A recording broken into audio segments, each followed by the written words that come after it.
Really? Say again? I drove these roads 20 years ago. You? Yes. Yeah. 1993. 1993, yes.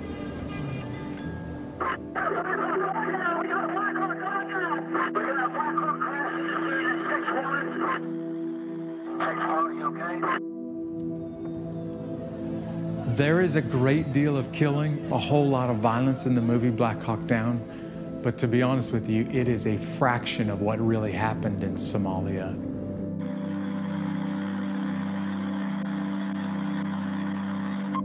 If you look at all the bullet holes around here, most of these are from us. Life and death became a lot less significant for me in Mogadishu. I don't know if that's a piece of me that's still over there. I don't know if that's something that I left there. I don't know if that's just who I am now. I don't know the answer to that.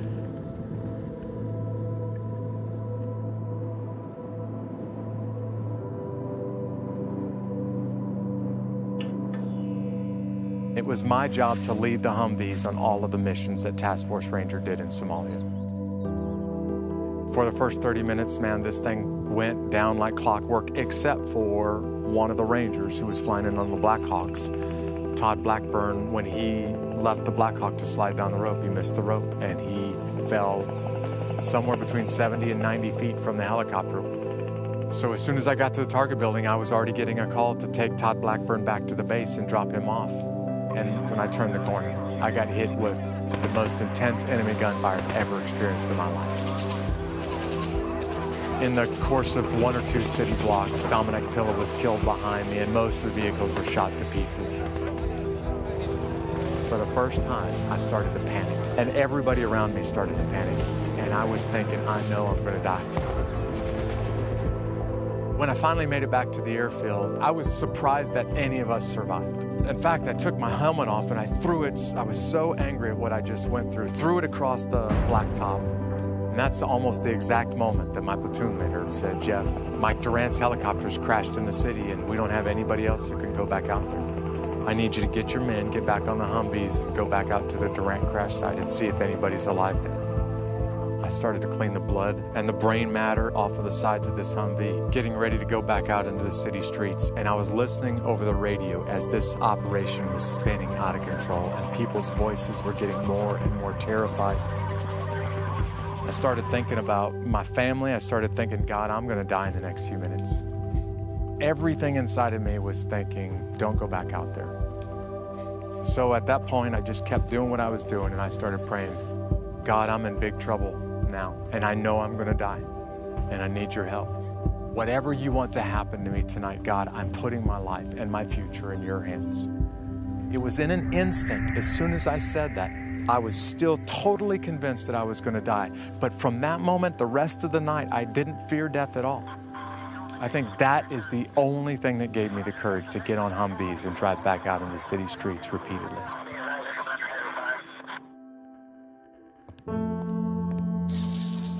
What nobody has done at this point from Task Force Ranger who was in Somalia, nobody's gone back there.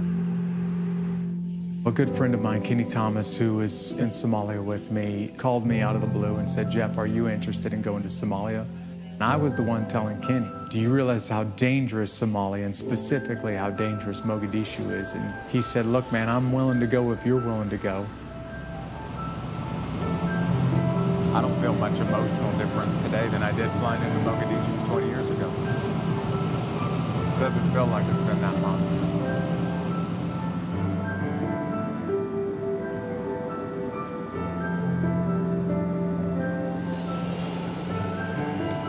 I haven't specifically thought of what it's going to be like, you know, for me personally or emotionally or psychologically going back over there. Probably haven't thought about it on purpose. The security supervisor here in Mogadishu for SKA. The situation in Mogadishu is, I can say it's not any better. There's a lot more activity still happening. IEDs, roadside, grenade attack, drive-by shooting is still happening. I will not advise that we go into Makara area. Hey, I'll see you on the other side, man. Irene.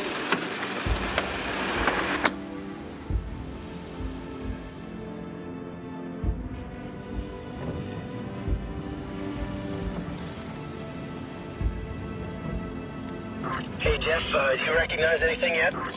All right, so anything on your right should be the Wolcott crash site, and right up here where those trees are to your left should be the Durant crash site. I was parked right here. In fact, I can still recognize some of those buildings that I spent the whole night parked in front of. So this is how you came in to get us, right? That's right.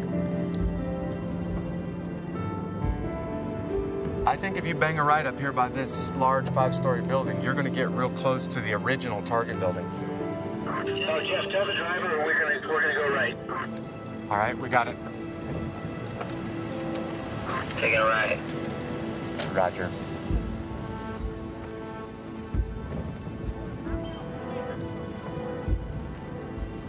Hey, Kenny, you know that we're in the Bacara market right now, right? Acutely. This is what the roads look like with people, except for the people all had guns. You're in the area of town that everybody said don't go into right now, because it's very dangerous. Hey, Jeff, let's just tell the people we're gonna find our way out of here pretty quick. Yeah, sounds good. Hey, will you call them and tell them to go north to whatever, and then let's go back down via Lynn. In front of Ministry. No, don't turn back. Tell them to go north, hit 21 October, and go down via Lynn. Is that a roadblock? It's okay, keep going, keep going. You're good.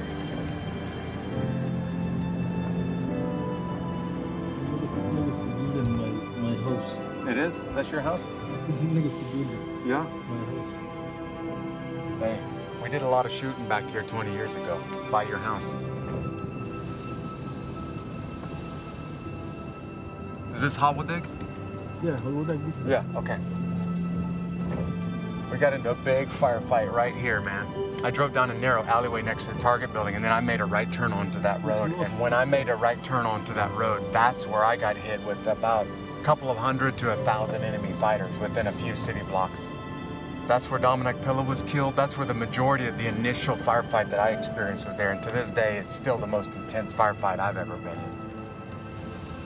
What I remember thinking distinctly when we were driving back into the city the second and third time is, okay, I know I'm gonna die, but I know where I'm gonna spend my eternity. Now I just need to do everything necessary to make sure that my men don't die. I can't believe I survived that. Good gracious. There's no real explanation why I'm standing here right now.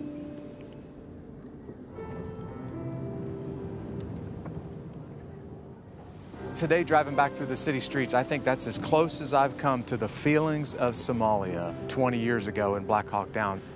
And today really, really drove this home for me.